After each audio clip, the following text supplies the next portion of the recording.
Suzette Salas, and our assigned topic is all about circulation section. So the contents of our report is first, introduction, second, circulation services, third, circulation systems, fourth, circulation functions, fifth, interlibrary loan, and last is the summary of our report. Let's start with the introduction. As defined by UDLI's Online Dictionary Library and Information Science, circulation is the process of checking books and other materials in and out of the library. Also refers to the total number of items checked out by library borrowers over a designated period of time and to the number of times a given item is checked out during fixed period of time, usually 1 year. So, library circulation, it is the functions of lending library materials such as books, serials, sound recordings, catalog material, etc. that are owned by the library to the users or client of the library. The circulation section links the library collections to the readers and thus supports the first two laws of library sites. This section ensures the use of books by the readers by offering them issue or return facilities. It is responsible for giving books to the users, keeping records of what has been given to whom, what has been returned, or what is overdue now. So when the books, documents are returned to the library, it is the duty of the circulation sections to put them back on the shelves at the right places and also get them repaired if it is really necessary. So this section has record of all the books which are issued to the users and which are still on the shelves.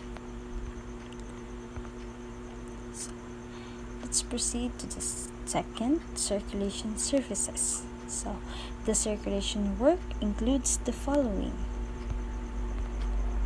registration of users. So, it is important that to register all the users of the library. Charging and discharging, reservation, recall, renewal, collection of damaged or overdue fines, maintenance of gate register, property counter and lockers, interlibrary loan, maintaining order in the stocks. So, maintaining order in the stocks by reshelving the library materials by call number, given classification system such as LC or Library of Classification or DDC, Dewey Decimal Classification System. Last is the maintenance of statistics. So there are certain documents, book or reference sources like encyclopedias, maps, dictionaries, etc. in the libraries which are lent or issued to readers. Such documents are known as non-circulation documents. So these sources, example, encyclopedias, dictionaries, etc. are designated for reference purpose only.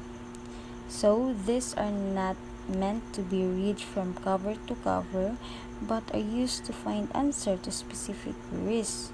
So the reference collection must be available to all reference staff and to answer the specific queries of the readers.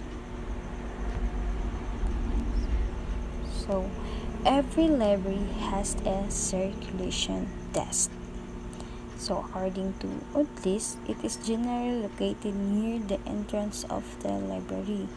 It is a service point meant for issue and return of books. So the circulation desk is staffed by trained librarian in order to handle circulation system and answer other queries of the readers. In small and medium-sized libraries, items on hold or reserve are usually available at the circulation desk, so which is normally staffed by one or more person trained to operate the circulation systems and handle patron accounts. So, Flexner 1927 reports four major functions comprised circulation work. First is the staff must have familiarity with the holdings of the library. Second, a knowledge of the needs and interests of the users. Third, an appreciation of the techniques employed in carrying out the services policies of the institution. Fourth is willingness to cooperate with other departments of the library. So, points to remember that circulation section ensures the use of books by readers by offering them issue and returned facilities. These sections keep records of registered users of the library, their transactions, loan periods, borrowing privilege, etc. And there is also the non-circulation documents like dictionaries, maps, and journals are not issued to the readers. And the circulation desk or counter is located near the entrance of the library. It is the service point meant for issue and return of the book. So let's proceed to the third content of my report, is the circulation systems. The different types of circulation system followed in libraries are listed and discussed following subsections. Okay, the circulation systems. First is the register systems, card systems, automated circulation systems, and last is the RFID.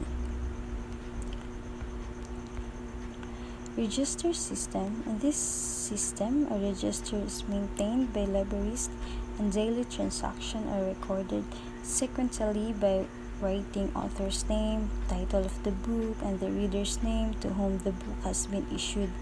This method is not very popular at the present, but generally used in a school or used in small or school libraries. Card system. This is the system in which two cards are used. One card is for the book known as book card and the other is for the user or borrower. This card system is commonly followed by libraries.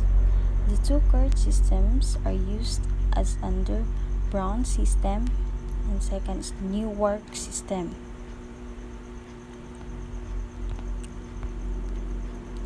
Automated circulation system.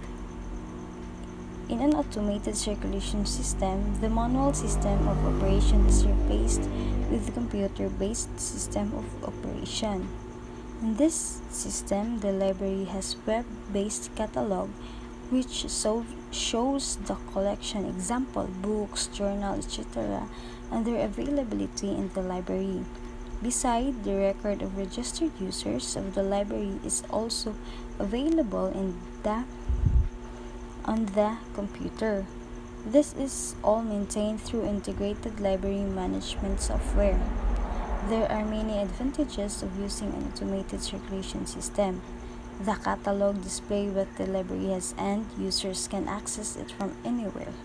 The users can easily check their accounts to find out what has been issued to them, books which are overdue, and can renew the book. So in an automated circulation system, there is no need for the library to issue and maintain borrower's card or tickets. Every member requires a single card with a unique identification number. So it's used by the software to access the member database, and the multiple borrowing facilities are also controlled by the software. So let's proceed to the RFID, or radio frequency identification. RFID technology identifies unique items using radio waves. RFID tags are small integrated circuits which are scanned with a radio transmitter. No line of sight or direct contact with the tags is required to read them. This technology is being used by some libraries for issue and return of documents. It also offers security against theft in libraries. Okay, so let's proceed to the fourth contents of our report, the circulation functions. So the circulation functions involve registration of members, charging and discharging, and other controlling processes which have been discussed in the following sections. So, registration of members. A library can circulate documents only to its registered members. Only the registered user enjoy the borrowing privileges. Borrowing privileges refer to the number of documents which can be borrowed and the length of loan period. So let's proceed to the registration procedure. So the following procedure is followed for registration. So the first thing to do is the new students have to visit the library with their fee receipt and passport size photograph, which they had to show at the circulation counter. So they are given an application form shown below. So that is the sample of the application form. The name, department, class, local address, family address, telephone number, and with the signature of the student. For the office use only, we have the ID number, eligible number of tickets, validity, ID card received, and also signature of the membership in charge and the signature of the student. So after they fill the form, they are given the membership ID number and are asked to collect their library ID card and tickets. After 3 to 4 days, the reader tickets are non-transferable. The library ID card bears the student's photograph, name, address, and ID number.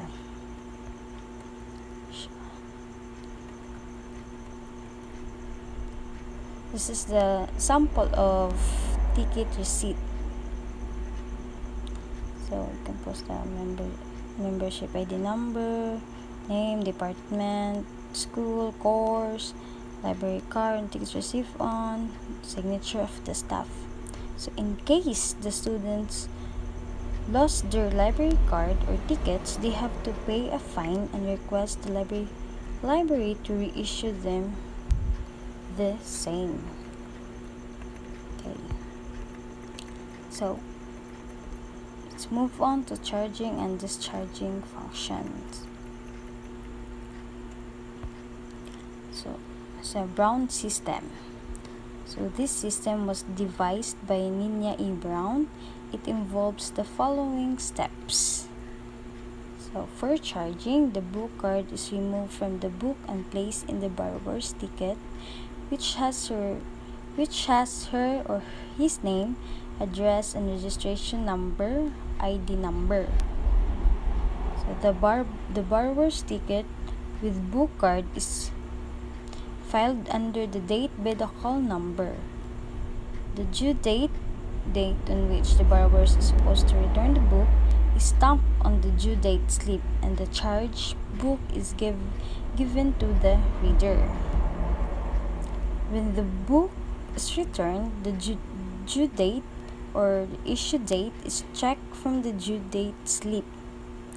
The book card with the borrower's ticket is taken out from the date guide card in the charging. The due date or issue date is cancelled on the due date slip and borrower's ticket is returned to the reader. The book card is inserted into the book packet.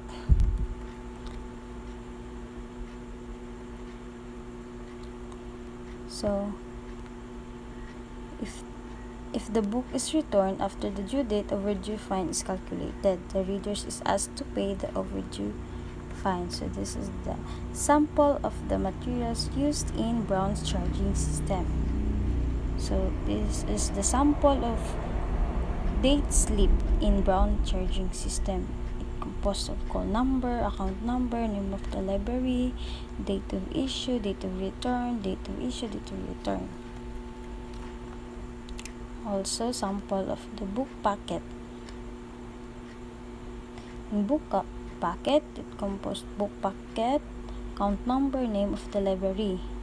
In book card, it composed call number, account number, author, and title of the book. In borrower's ticket, it composed ID number, name, address, and the signature of the borrower. So that's all the sample of the Brown charging system.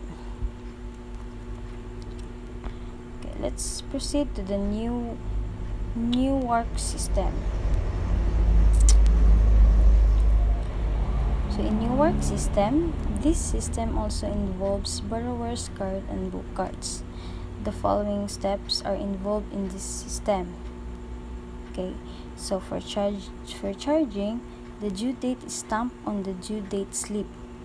The due date is also stamped on the book card and the borrower card. The borrower's ID number written opposite the date in the book card and filed behind the concerned date guide card. When the book is returned, the date of return is stamped on the borrower's card. The borrower's card is given back to the reader. The book card is taken out from the circulation file from the date on the date slip and placed on the book packet. If the book is returned after the due date, the fine is calculated and collected from the borrower.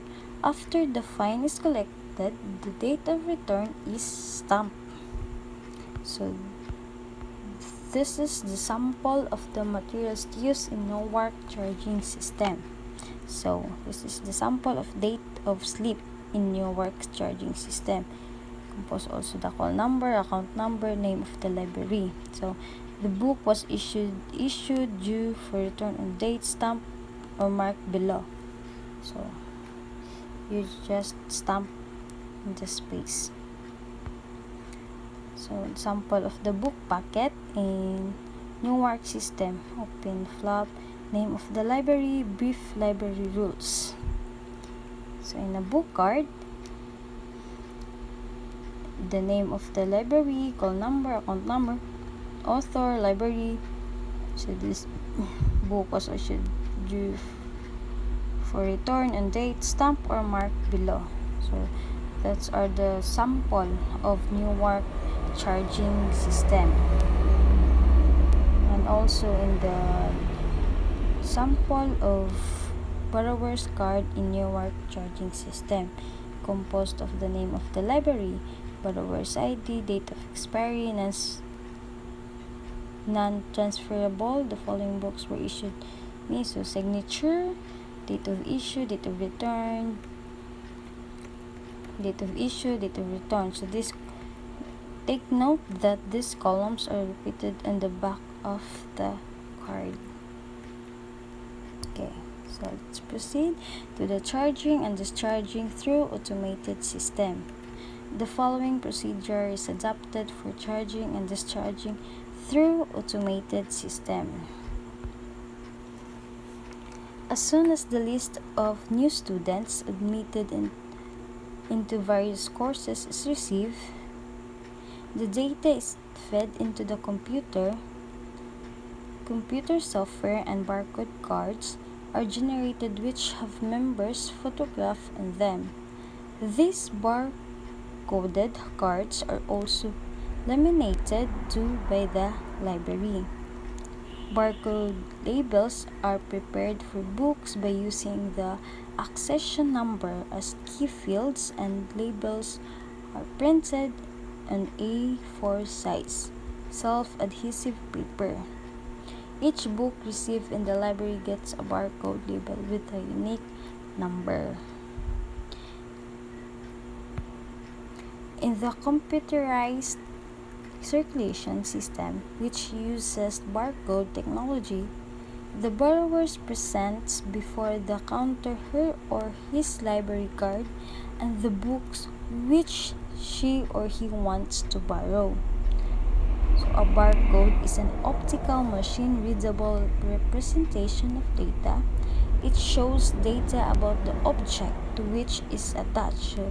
This is the sample of a book barcode.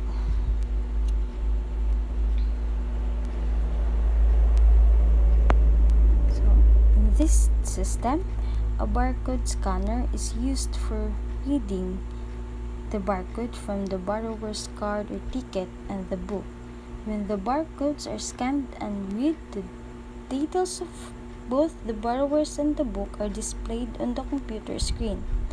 Using a barcode scanner is very simple. The library staff just needs to hover or move the barcode scanner over the barcode label and click on the keyboard.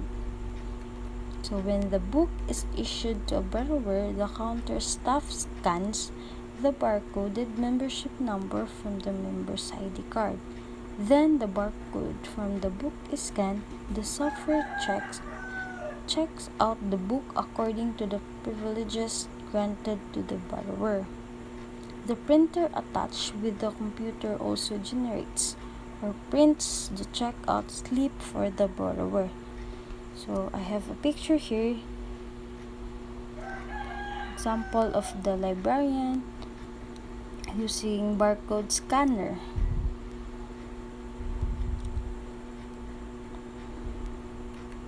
Okay. So when the book is returned to the library, the staff at the counter scan the barcoded membership number from the member's ID card. Then the barcode from the book is scanned. The software displays the details of the borrowers and the due date of return of the book. The book is checked in and the reader is allowed to go. In case the book is being returned past the due date, the software calculates the amount of fine due to the borrower. After this, the book is checked in. When a reader or borrower leaves the university, her or his membership is cancelled and the library issues no dues certificate. The library management software will scan the database to find out if there is any items outstanding against her or him.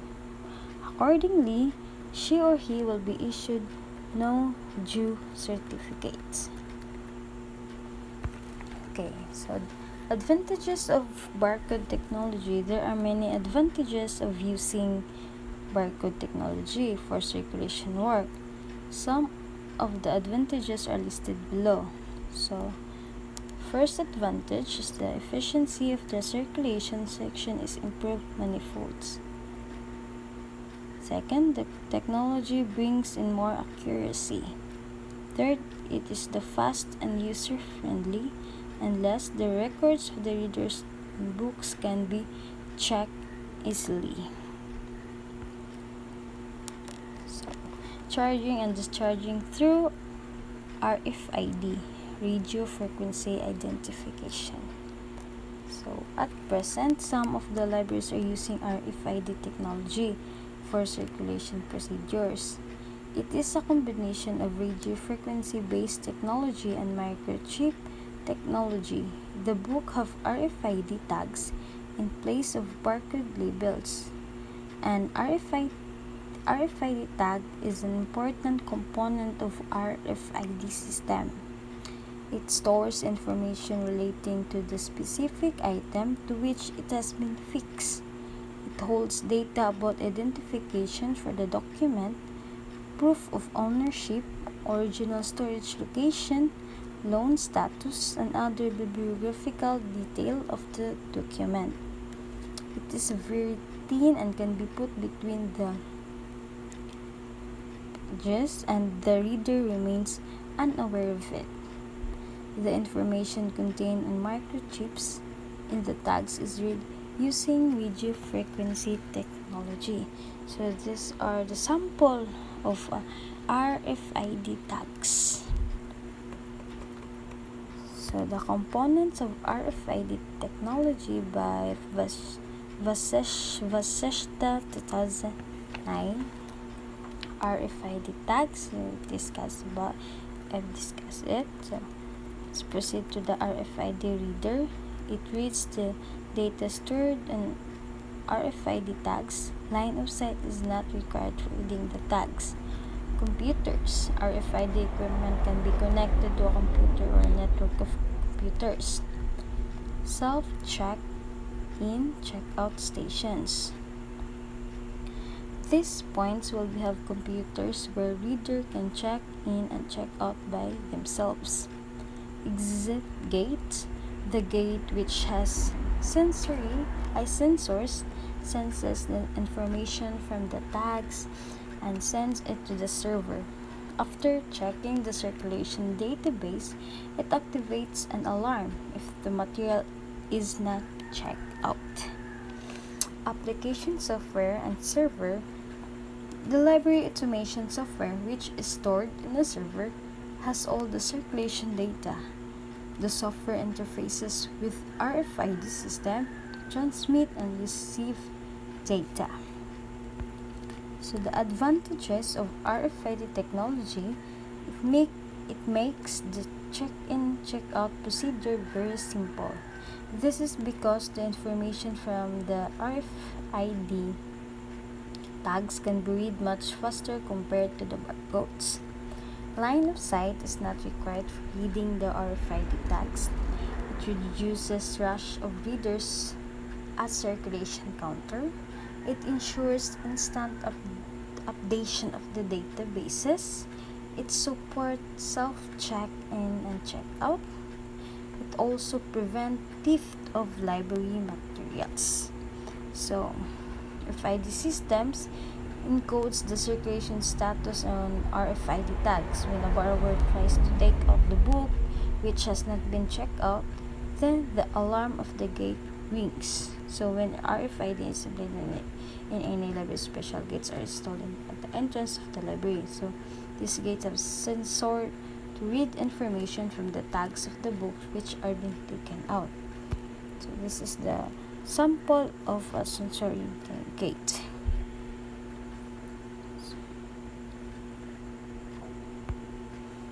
So let's proceed to the controlling processes.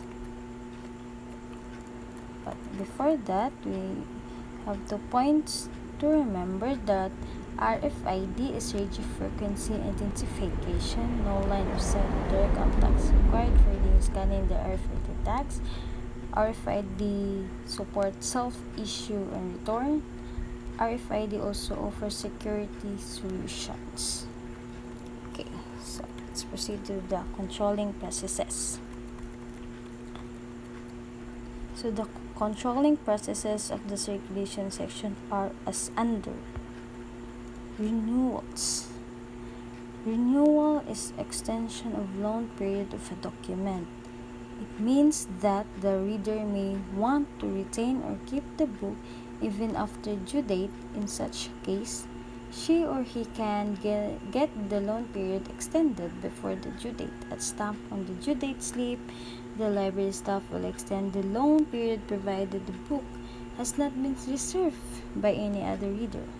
The readers are also told that they will have to return the book as soon as another reader needs it. Okay. Recall. So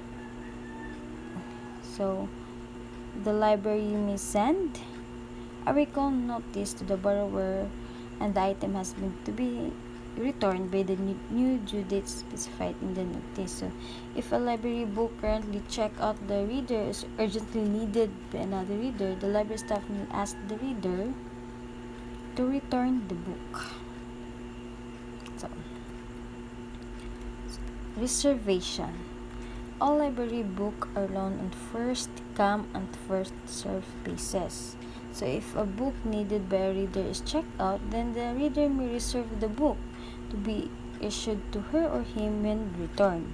So the book currently in circulation may be placed on reserve or hold for other registered readers of the library. So the library staff reserves or holds the book upon request. So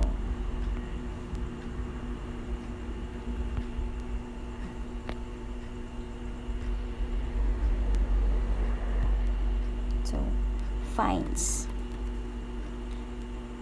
There are 3 kinds of fines: overdue charges, damaged items, and replacement cost. In overdue charges, overdue fines are assessed for books returned past the due date. This is done in order to encourage library readers to return their material by the designated return date so that they are available for other readers. So the damaged items, fines are also levied for lost or damaged materials or books. This is done so that the reader takes proper care of library books. Replacement cost. If a book has been lost or damaged by the borrowers, then he or she is asked to replace the book or pay the cost of the book. So the library may issue receipt against the amount of fine collected from individual borrower. Some libraries keep a conscience box for collecting fines. It is locked box with a slit in the top.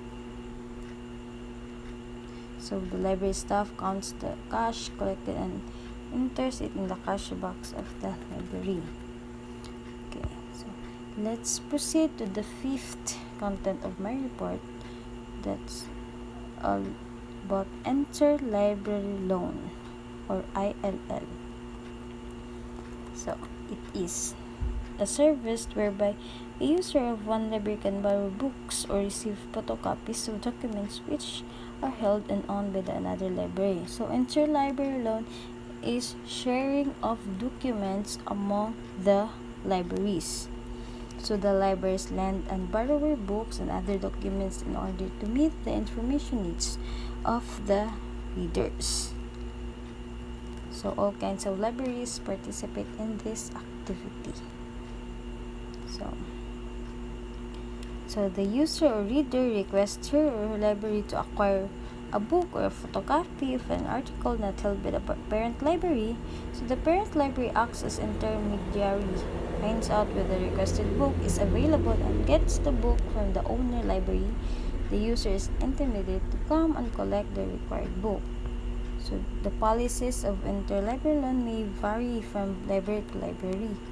The books or the documents which are very much in demand or circulation are not given an interlibrary loan. Reference books, rare books, bound periodicals, and current issue of periodicals are also not given an interlibrary loan.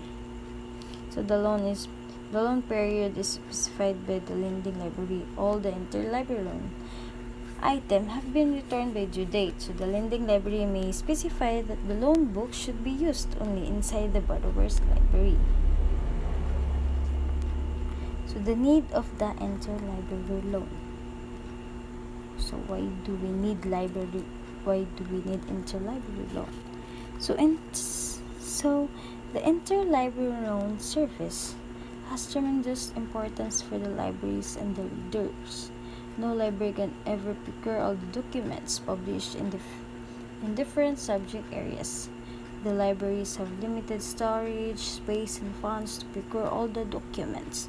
but the demands and expectations of the readers are ever growing. So, in order to meet the needs of users, the libraries can take resort to interlibrary loan. So, points to remember that interlibrary loan is sharing of document among the libraries. So, reference books, books, bound periodicals, current issue of periodicals are not also given in the interlibrary loan. Okay, and let's proceed to the miscellaneous jobs of circulation section. So the circulation section has certain other miscellaneous jobs. It has to maintain the gate register, property counter, and locker, which are also allotted to the students. Gate register.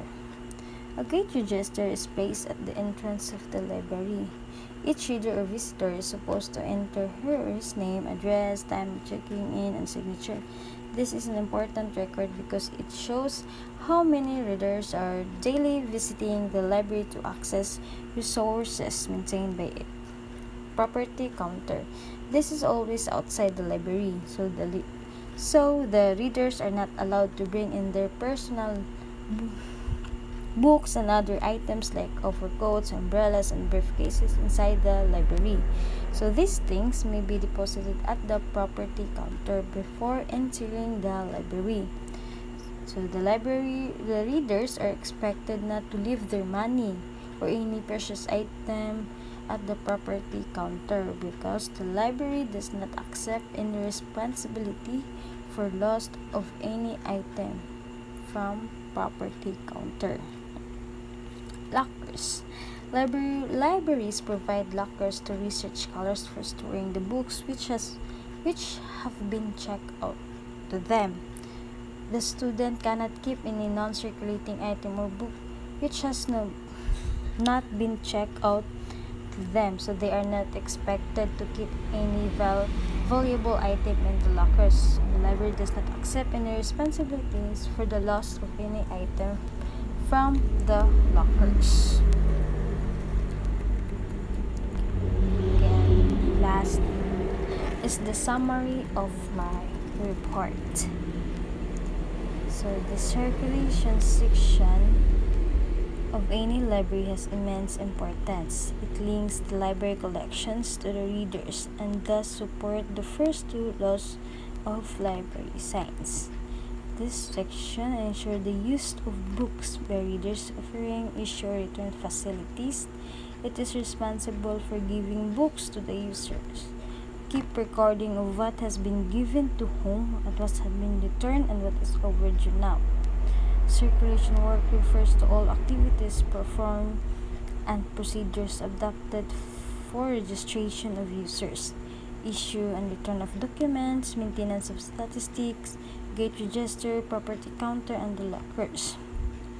There are 3 different types of charging systems: register system, card system, and automated system.